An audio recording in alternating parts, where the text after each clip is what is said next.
Hello friends, Shankar बोलचे आमच्या गोंया खातीर आमी आसा मुर्मुगांव हार्बर आणि मुर्मुगांव हार्बर कितलीशीं झाडां हेंच्यांनी मार्कींग करून दवरल्या.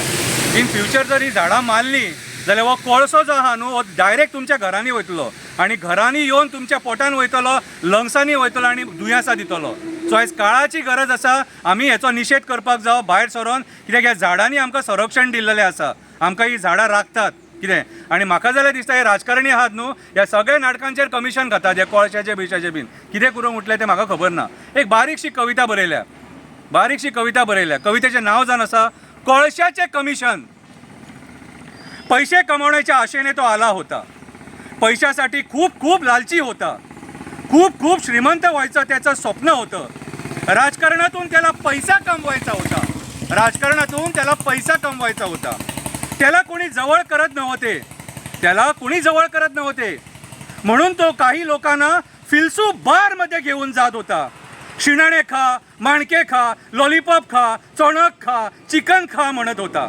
काहींना दारू पण पी म्हणून सांगत होता. आज तो एक राजकारणी झाला होता. पण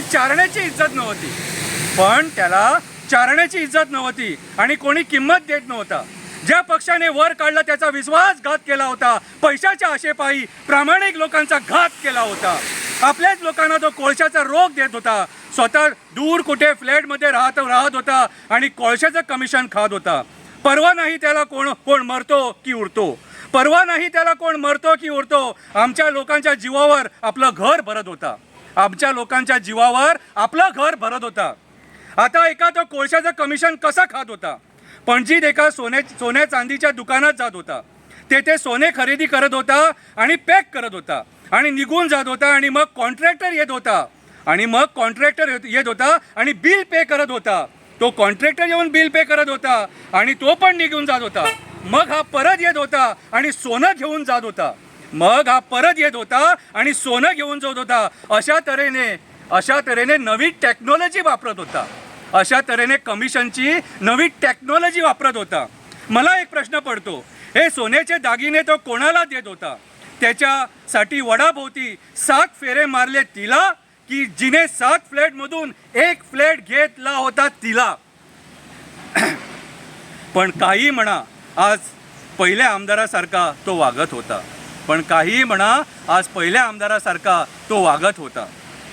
आता ही कविता ऐकून तुला माझा राग आला असणार. याचा गळा कसा दाबू हा तू विचार करत असणार.